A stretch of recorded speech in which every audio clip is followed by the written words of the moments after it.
Welcome to Innersight, Health Optimization with Rudy and Shaun.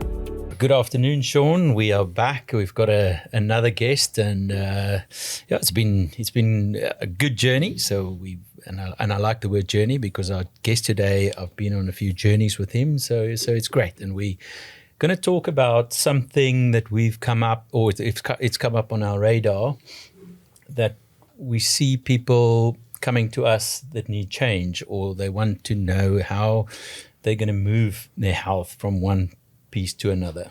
So I think without further ado, I'm going to talk about our guest today. So like our previous guests, we get the professors of iron, we get the gynecologists that know the new stuff about menopause, and today we've got an expert on change and mastering change and transitions.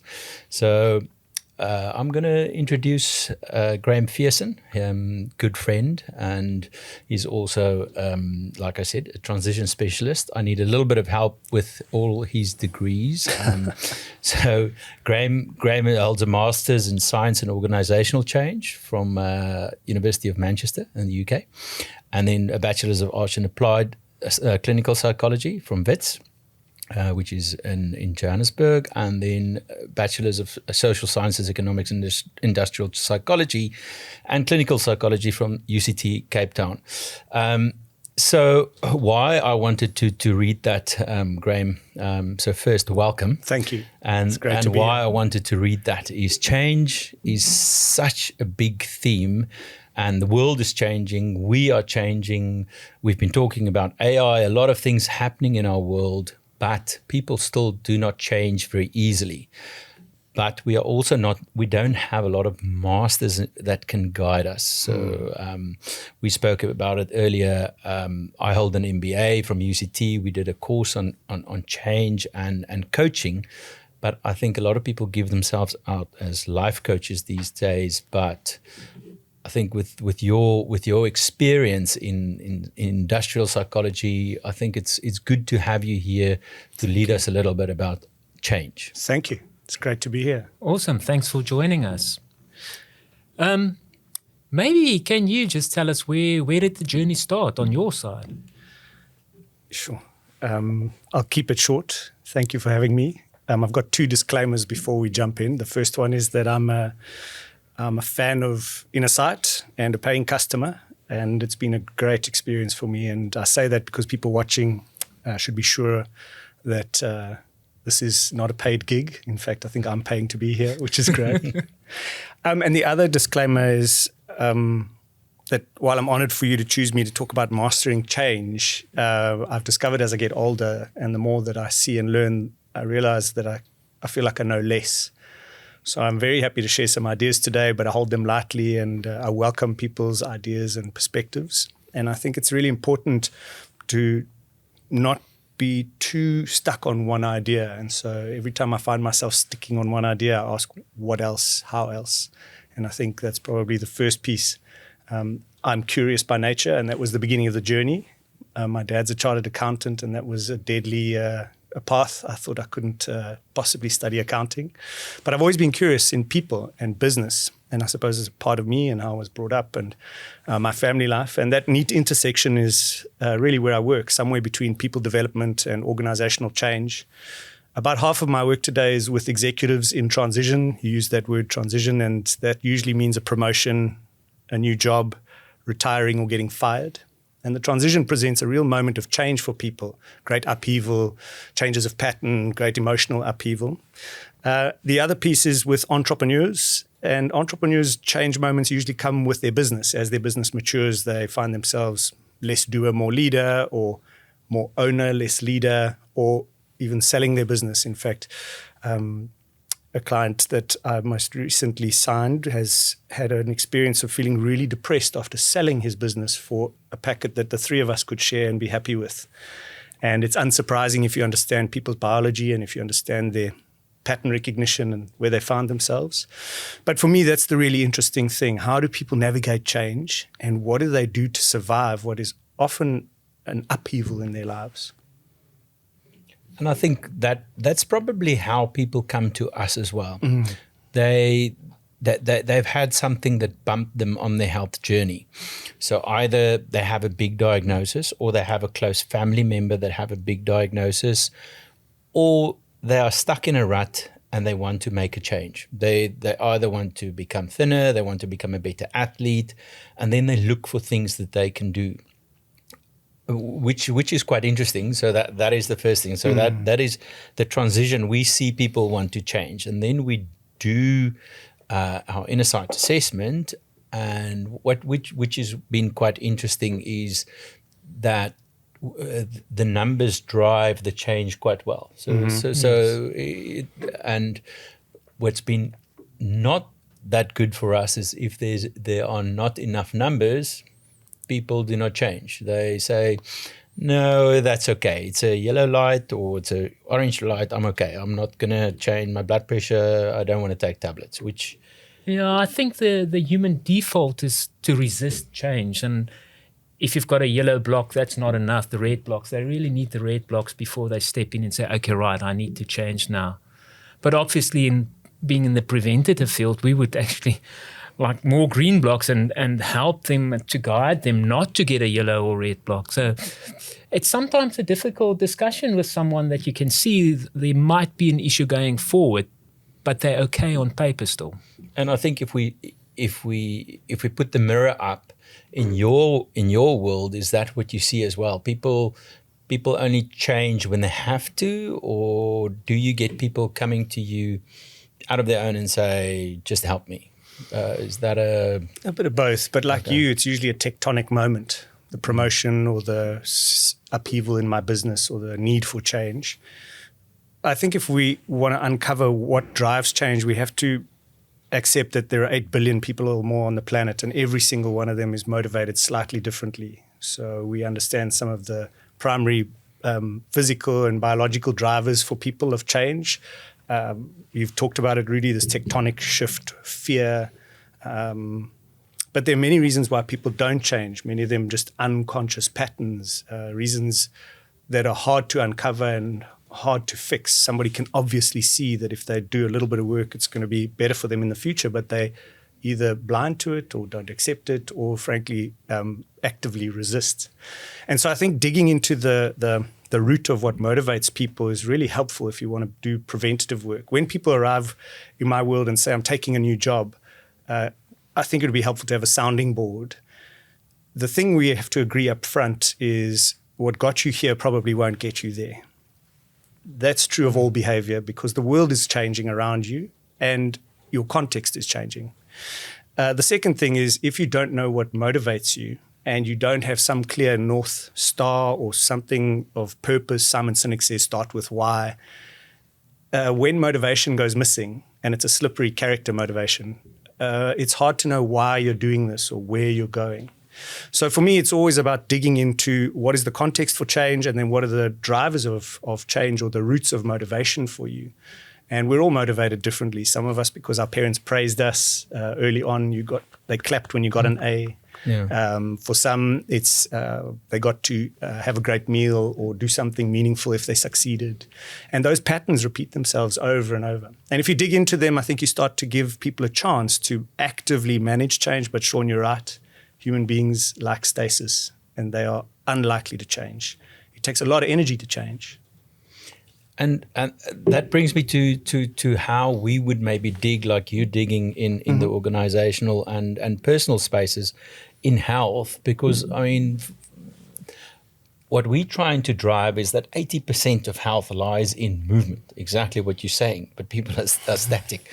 So if you tell them, start moving, and I think the tracking has actually helped a little bit that people can see, but I'm not moving enough. But it would be quite interesting, and I mean, I'm flying off the cuff here with asking you what we can maybe add inside to try and dig little things in behaviors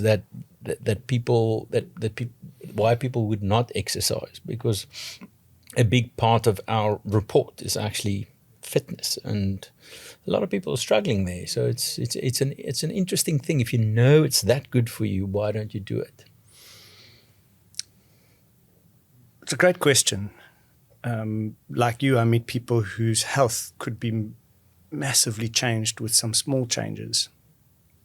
The key in the work that I do with people is asking them to be honest about some foundational measures of success. And I say to them, I think athletes and CEOs and doctors and researchers and podcast hosts tend to get the basics right, and they know something about them. And the basics in the universe that I live in really feel like sleep, diet, exercise, relationships, and purpose or spirituality. And I keep it very simple. I say, go away, spend a little bit of time and score yourself out of 10 on those things. And this reflective practice is part of making conscious what are our unconscious patterns and beliefs around exercise or sleep or diet. And once you start to do some scoring and introspection, you then have to say, do I know enough about this? Because I scored my sleep 7, but is that true? Oh, actually, yes, my device tells me. Well, I scored my relationships 4. I always say to people, the observation is cheap, and it's a little bit, with respect, the same as your data, your dashboard. The observation is cheap, and many people are going to be able to replicate it. What matters is the action you take next, because the action brings a new piece of data, and the new piece of data allows you to actively experiment in the right direction. We have to accept we're human, so we're all going to fall down on some of those foundational elements from time to time, be it from stress or work or family commitments or whatever they are. But if you're being honest about those pieces and you're prepared to run some experiments, you're likely to see progress in other parts of your life, leading, building a business. But without them, you can't tell me you'll be a great leader or run a successful business, because we know that these things drive foundational wellness. It's usually at this moment I say, have you got a good sense of your own physical dashboard? And unsurprisingly, most people don't. That's a fairly new thing in the world of medicine. And then I send them to you guys. And I say, go and get some data. Go and get curious. But yeah, it's something that you see, Rudy, and I'm not sure how you tackle it outside of people coming towards you. No, I think you gave me a great answer there. I mean, the two things that we do not ask, and we should maybe, is do you have a sense of spiritual well-being? Do you know where you stand? I mean, it's something we do not ask. And it's one question you can put on the form, and it could put on a light. And the other thing is relationships. Are you happy with your relationships? Because, we don't ask, but if you say score your relationships in your life out of 10, if people score a 3, you need to act on that. I mean, that is, maybe someone has never asked that. And then if you and intervene. also the reason why they're coming. I mean, we should delve deeper into that as well. Yes, it's on the questionnaire, sometimes asking why did you come and see us? But often one should ask a deeper question than that to make sure why they come to us. There might be a deeper reason than that. That's something that bothers them. Yeah, and we do see that is like, we normally see that the wife wants the husband to come to us. Mm-hmm. And the moment he's there and he's been screened, he said, you got to get my wife here. It's like, it's very interesting, because then you realize their relationship is more important and they want to walk the journey together. So if you fix me, fix her as well, so that we can walk this path, which is great. So and that brings me back to, you put on a red light for this guy and he realizes, but we don't know if any red lights exist for my wife. I want to know. And it's actually a reflection, but we did not ask about relationships, and that's great. So it's so helpful, I think, if you want to talk preventative medicine. And in fact, healthcare broadly has become perhaps a little bit pathologized. You know, we focus on the illness and we don't take a holistic look at wellness, and we don't ask questions around how people's contexts or environments are affecting them. The state of your relationship, be it your marriage or with your parent or with your child. The sense that you have of purpose or spirituality or connection to the world around you. We know that people need these things to feel grounded, to feel safe. Sleep is such a basic, but in the busy world I live in, the executives and entrepreneurs throw that one aside first and then wonder why their exercise regime doesn't stick, or why their diet doesn't change, or why their relationship is struggling. So this exploration and mindset we talked about before we came on the podcast is everything. You have to want to be curious. You have to be curious, and you have to want to explore these things. And then we have to accept, as practitioners of change, that half of the universe, half of the population is simply not interested or willing, or is prepared just to continue as they are. When you find those who are, how do you give them some practices and something that helps it stick? Because motivation is slippery. And I'm curious how you guys stay motivated. You said to me, this is podcast 17. It's hard yards. What keeps you motivated? I think the big thing for me is a little bit of clapping, so that we hear, okay, but you've changed that person's life, or there's someone in my child's swimming school that got a very early diagnosis and is going to pretty much live a long time instead of could have a very bad cancer. So that type of stuff, little things that you change in people's lives. I think this chap that we talked about earlier had that could have had a heart attack. He was with us very early. And now we know we can treat his son very early. I mean, as a teenager, we now know with the new guidelines. So I think that is, and then I think the other thing is bringing someone like yourself outside so people know, because I mean, people don't hear people like you speak all the time. They need to pay to go somewhere. Now they can open up YouTube and they can hear someone like you. Like our Iron podcast has got thousands of listeners already, and we've changed a lot of lives there. I think that's it for me. No, absolutely. A little bit of the clapping, and I believe that the current health system is broken.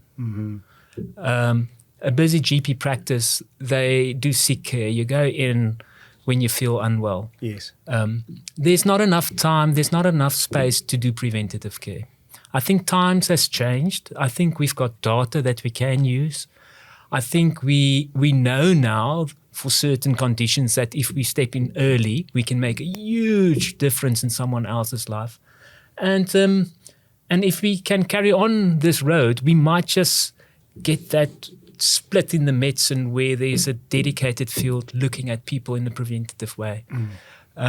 And obviously, we both of us, we had our personal journey of health issues. Yeah. And that's a big driver. So we spoke about things happen in your life, and my health issue brought me here. So yes, that's the motivation behind that. And so when you dig a little bit, now I know why you show up. Now I know why you've got 17 podcasts, not 7. Now I know why you're still at it and chasing this thing. And I think it's important when you ask people, why do you want to change, that they dig into that. Coaching by its nature, anywhere you look, is goal orientated. And I think that's helpful to begin with, is to ask people to pick some goals. One of the things I've experienced is I've got this first dashboard with Innersight, but I'm not sure how to convert it to a set of goals other than changing the lights. And as you rightly say, improving slightly out of the red and danger zone into greens and ambers or yellows. It doesn't fire my fear center. It doesn't fire drivers. And so coaching can be a really helpful practice in setting goals. When new leaders take jobs, I ask them about the leader they want to be known as in 12 to 18 months. And many of those things already exist for them, but some of them are aspirational. I want to be seen to move the needle, motivate people, inspire this organization, help it find purpose, make money for the shareholders, be seen as somebody who's trustworthy or who's making an impact. But you have to work at those things. And then you rightly, Rudy, talked about relationships. A coach gives you some support and accountability. But if we're thinking systemically, it's not enough that you have one person, your healthcare practitioner or a coach, or like you got 2 or 3, and maybe a therapist or a psychiatrist or a dietitian. The more people you build around you in a network of support and accountability, the more likely you are to change. And I think we live quite isolated lives, if I'm honest. The greatest complaint I hear from entrepreneurs and executives is loneliness.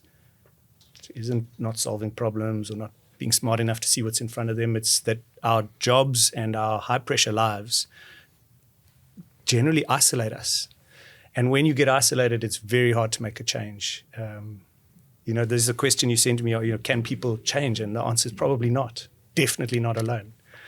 And so I think it's helpful to think when you want to change about who you're roping into this change and who you're using to help you go somewhere, and be clear about where it is that you're going, not just, I want to be better. I do love the jokes have helped me think about being 80. Thank you.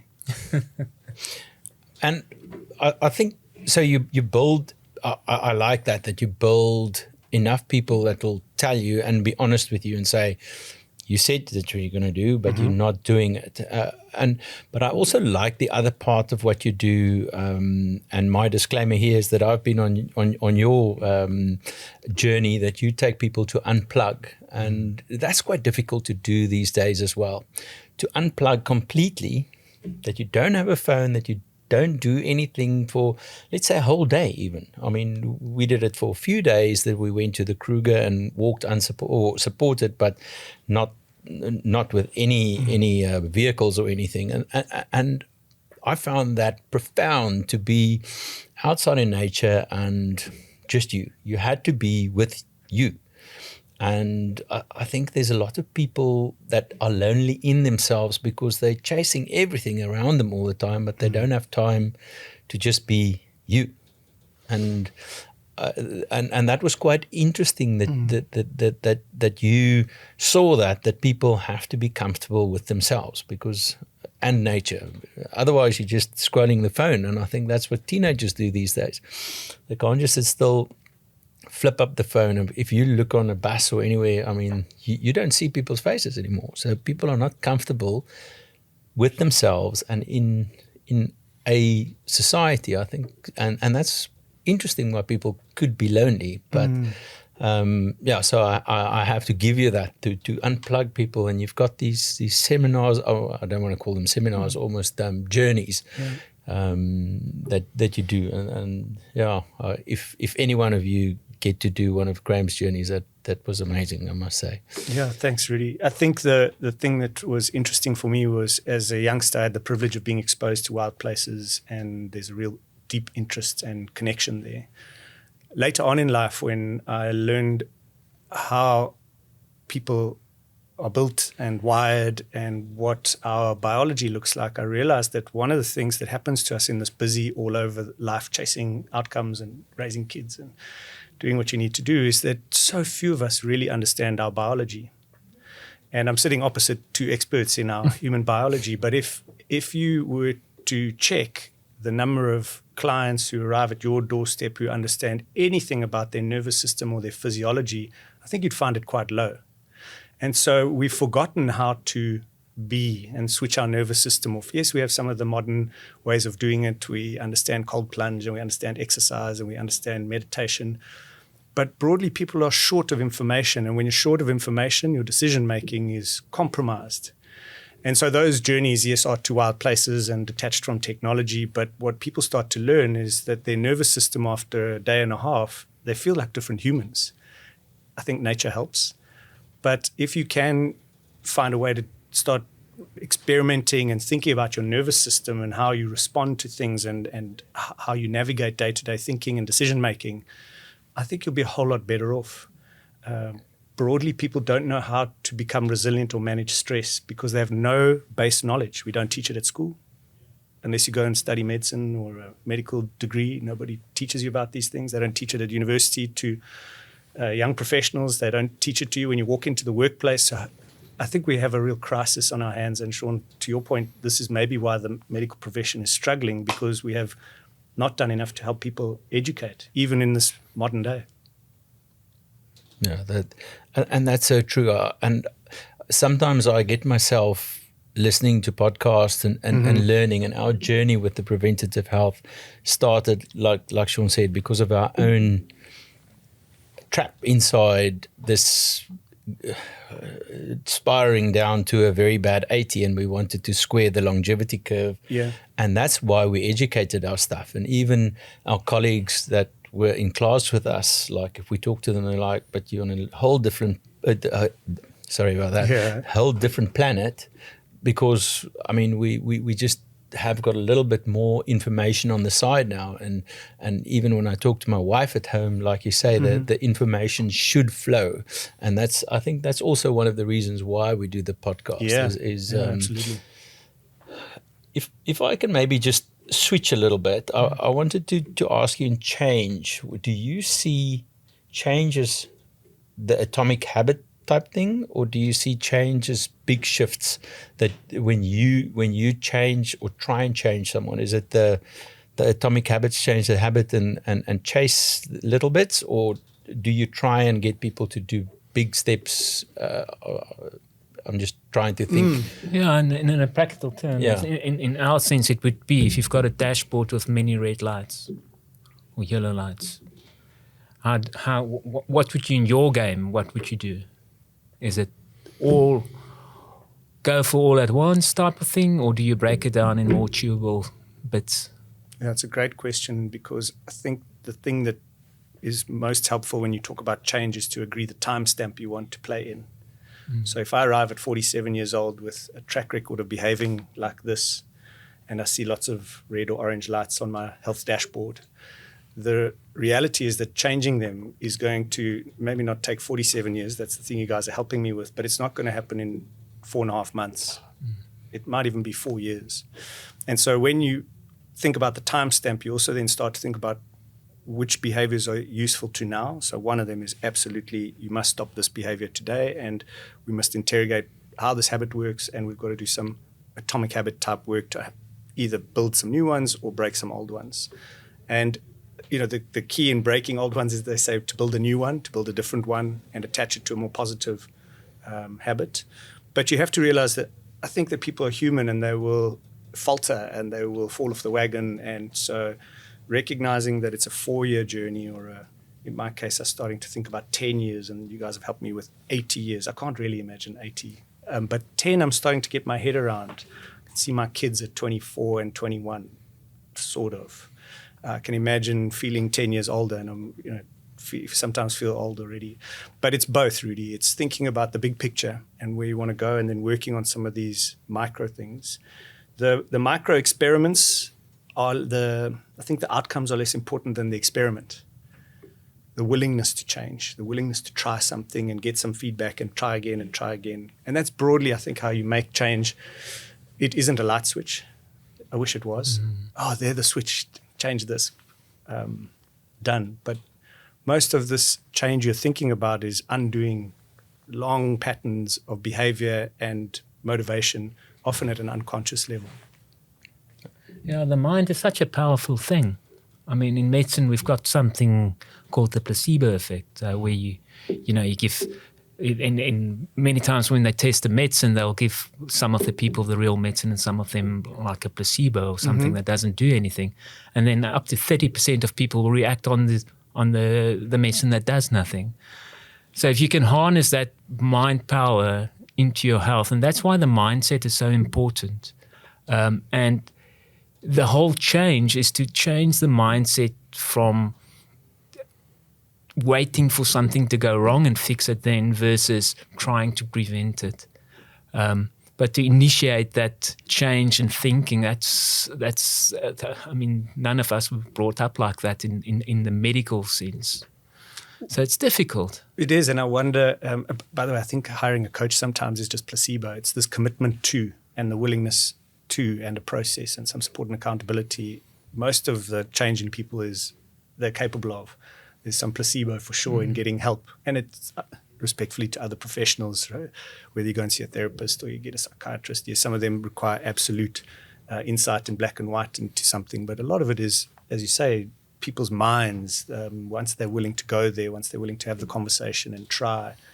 And then you need to feel supported. I think that if you don't feel supported by the person you're engaging with, there's probably no placebo.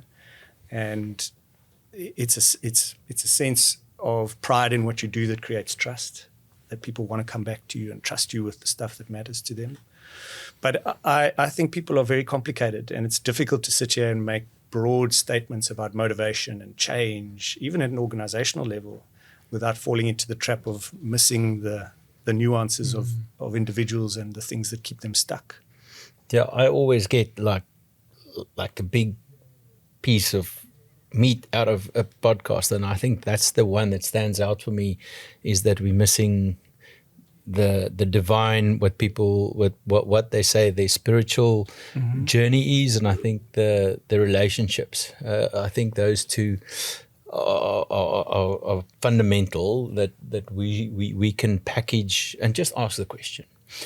And I think the other thing that we do very well, though, is that we circle back on things that especially things that we want to change. I think that's the nice thing. The 1 month, sometimes the 3 months, the 6 months, that you don't do the yearly. Okay, I'll take this. I'll see you next year. So. Although the yearly thing is also important because, like human nature, you'll default back to your original state. So to do a yearly assessment is just to get you back and just go through things again is also important. Yeah. But yes, and as you said, sometimes we'll just chat about something that might be a yellow block or a red block, and we'll suggest certain things, but we might not do anything about it actively, and then get them back and speak to them again. And then at some point, if they don't manage to do that, we might convert to medicine or, something other.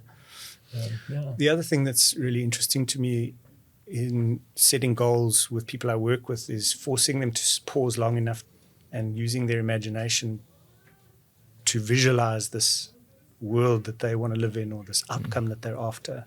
And we live in such busy times that people very rarely have a good reflective practice. This ability to pause, to think, to get out of your head and make a note, to write, to get clarity and then to take action.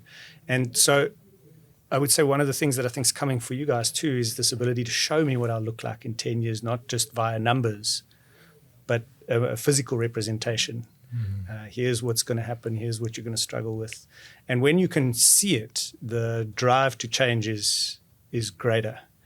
We talked about this inability to save earlier. It's the same thing. I can't imagine myself at 80. So saving for 80 is a bit like doing healthcare for 80. But if someone shows me the sums and the compound interest and the difference between A and B, I'm much more likely to act towards that with good data. And I think that's what's coming for you guys, is the ability to show me what it might look like. And that would be quite motivating one way or the other. Hopefully I'm still walking up a mountain. Yeah, I think in cardiac screening we are almost there. So that's quite nice, which I like that we don't have in South Africa yet. So for our South African listeners, if we pick up something, we suggest that we go for a coronary arterial calcium scan or for a CT angiogram, that you actually can see how the blood is flowing through your vessels or see how much calcium there is. So you can actually say, because, I mean, the problem with some of the misinformation out there is something like statins is so badly seen by the market that people say, you sit with them and say, but this is probably where you should be. And they're like, no, I'm not on statins. But then you can actually put them in a scanner and say, this is what you need. And then they see it. And then they're, okay, but I don't want that in my veins or my arteries anymore. Yeah. So, but I think, like you say, with AI pictures and how they're gonna have pictures of certain individuals with blood tests behind them and how they change. I mean, the classic example of someone now is a smoker. Yeah. I mean, you can literally see the smokers amongst us because they're a lot less, and now you can see, oh, that guy's a smoker because he's wrinkled and he's you're right. We are going to be able to put a picture to how things are. Yeah. And if we wound the clock back, we also, before we kicked off, talking about how much our world has changed and empowered people to do something about their health with good info. But it was difficult to visualize these things 10 years ago because you couldn't really access it and you couldn't see what was going on and you didn't know where to go. Your GP was the guy who fixed you when you were sick. You didn't go there when you felt great and asked him how to maintain this till you were 70. I think he'd chase you out of his rooms or send you to the therapist. But we're in a time where we can imagine the future, and I find that very useful with clients, is to really force them to pause and give thought to where they want to be and then use the data against that ambition.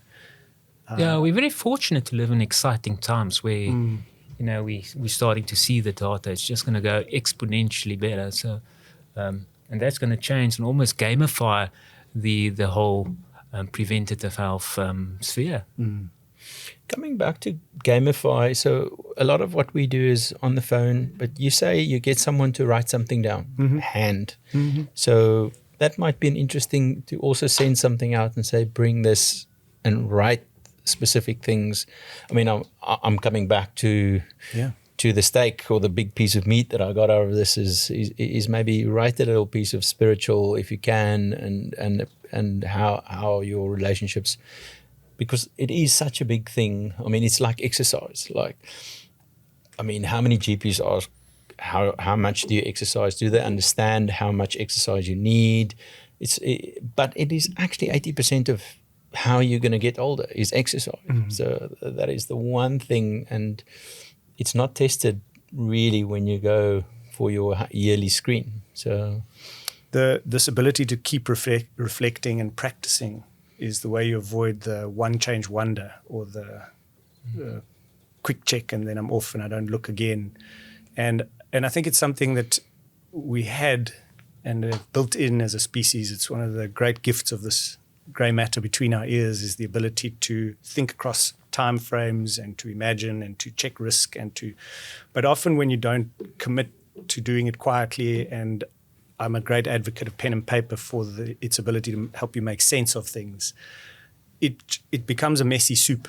And the busier your world gets, the messier the soup, and you can't really trust your brain. It's not a conscious thing that's looking after you. It's definitely looking for patterns and habits to repeat to reduce energy consumption, and it'll trick you into keeping you in those habits so that you don't get uncomfortable and you don't necessarily change. But I use in those reflective practice frameworks, I encourage people to do audits. An audit's the easiest way to just stop and check. And the first one is an energy audit. Where do I get energy and where do I lose energy?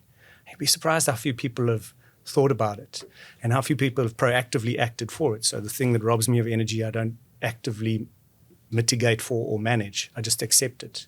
By the way, I think your kids can appear on both sides, right? Being something that energizes you and something that robs you of energy. But it's the next piece that counts. So what? Then what do you do about it? I must spend time with them outdoors, must get my daughter out with the dogs, must spend time reading with my son. Those things are highly energizing. If the things that rob me, I act on, I'm likely to be the master in charge of my own energy and to start to become aware of it. And energy is just this sense, how I feel and how people perceive me. And then the next one I use is a habits audit, habits that serve me and habits that don't. Sometimes it does nothing for people. They say, these are the habits that are good for me and these are the ones that are bad. And then they don't change the bad habits, even though someone says this is really bad for you, Graham. And the good habits they think are their conscious choice. But for a lot of people, that moment is the realization that they are doing things on auto. And we are auto machines, whether we like to believe it or not. We are a lot in that auto unconscious operation. And so then if you see that, it's very it's easy to understand why people don't change. They're stuck in these patterns and these habits. So yeah, the reflection for me, Rudy, is an important part. And I love that you are thinking about how to broaden the question you ask, because we're talking health is a holistic thing. Your environment matters, your relationship matters, your sense of purpose or belonging matters. The state of these elements, sleep, diet, exercise, really matter to what change you can make and what you want to make. Yeah, and I see that network that you talked about both ways. It's a network that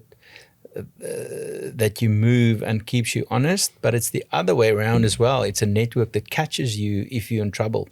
So that's the other piece that is. So you need that network that you actually, if there is something, that you can go to someone and say, "But I need help," so that you actually have a short way to just check. So.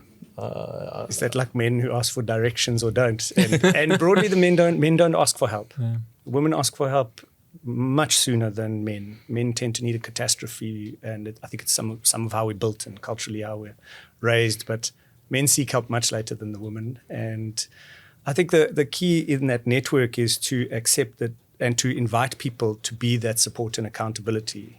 They can't be that if you don't invite them. So to say, I'm on this health journey, or I'm trying to improve as a leader. Here are the things I'm working on.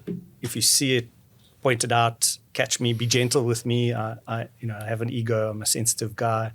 But yeah, this idea of having people around you is so important if you want to navigate change. Is there any sense in actually generating a network between the people doing the Innersight assessment? that they can support each other, almost like a community. I mean, we're still small at this point in time, but if you're bigger, you might, in between the people doing the program, create certain groups that can support each other and form some form of relationships in between them. I think community is an important part of our human need, the sense of belonging. And it's a wonderful business tool. So I've built a couple of businesses that are built around the premise of community first.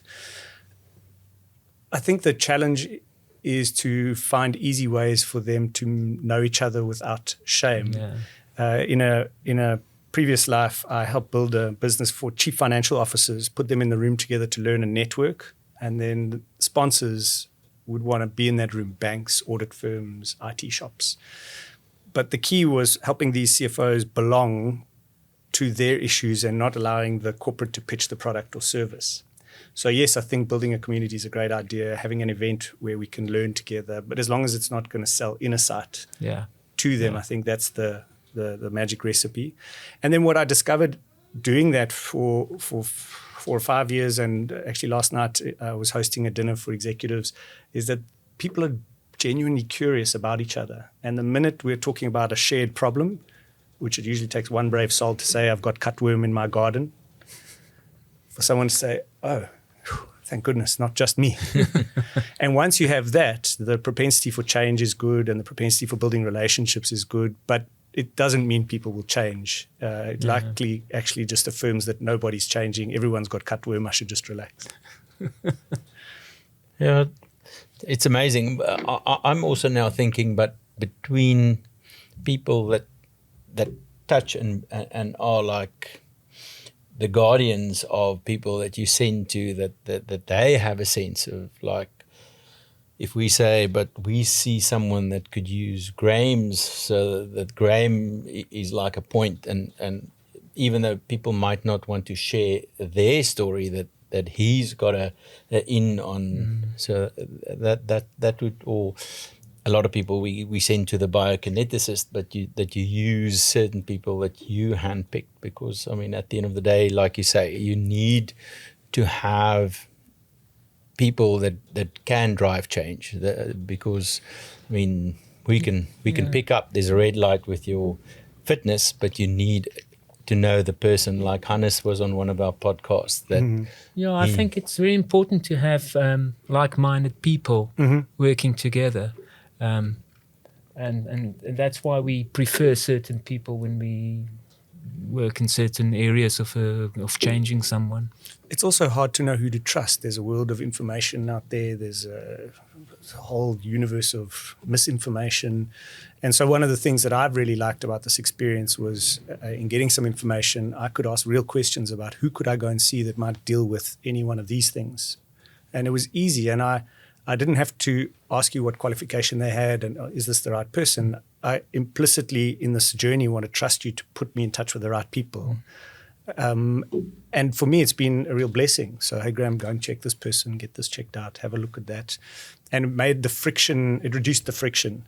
And I think you're right. If you have people around you that you can trust and that you can rely on for reference and honesty, you're much more likely to make good change. In some ways, our health is so personal that I think people often feel embarrassed. And maybe we should just talk about that quickly, because the thing about change is it does require you to be a little bit vulnerable. Vulnerability creates opportunity for movement and change. But in our health, none of us have really been raised to walk around with our health folder or talk about it too easily.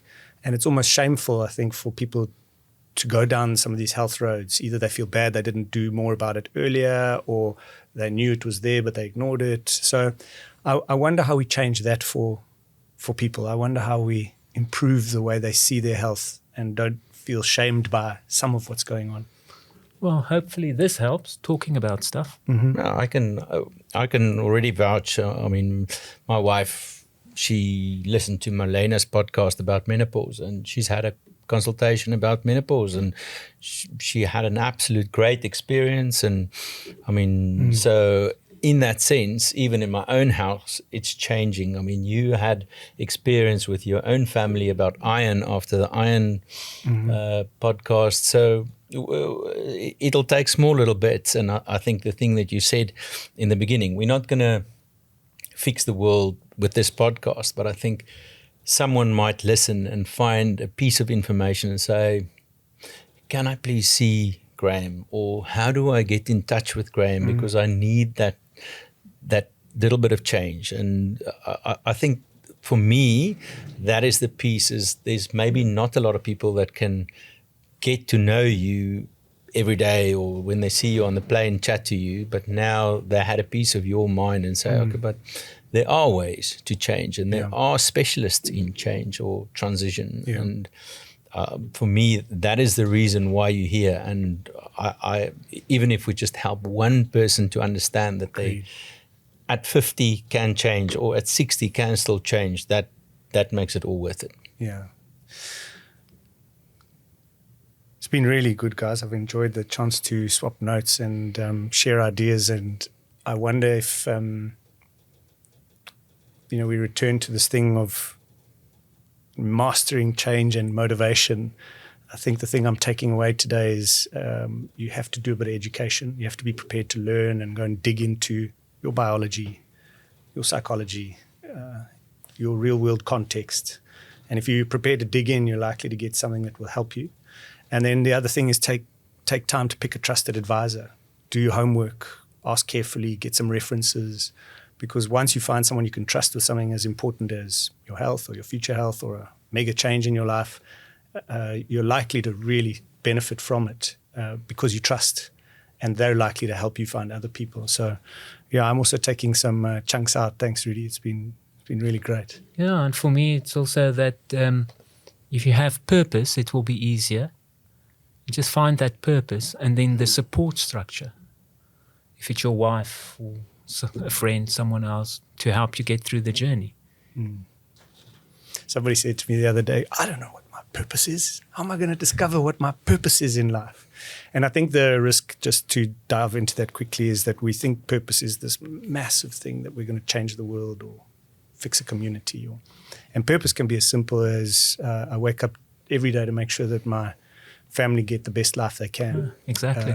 Or that I embrace every day because through an experience I realize how precious life is. So I try to do this with my life. So purpose doesn't have to be some huge mythical beast. It can be very simple. And I think it's helpful for people to recognize that when they want to grab a North Star. Why do I wake up in the morning? Why do I want to check on my health? Why do I want to change who I am or navigate this change in my business? It can be simple. Thank you. And I think that's where we should leave it for this podcast. Graham, thank you so much. Thanks, guys. I had a great time. I learned a lot. I didn't think I would learn that much, even because I've spent so much time with you, but it's been great. Thank you so much. Thanks, gentlemen. I really appreciate the time. Disclaimer. This podcast is not intended as a substitute for the advice of your healthcare provider. No doctor-patient relationship has been formed through this podcast. The content here is for information purposes only.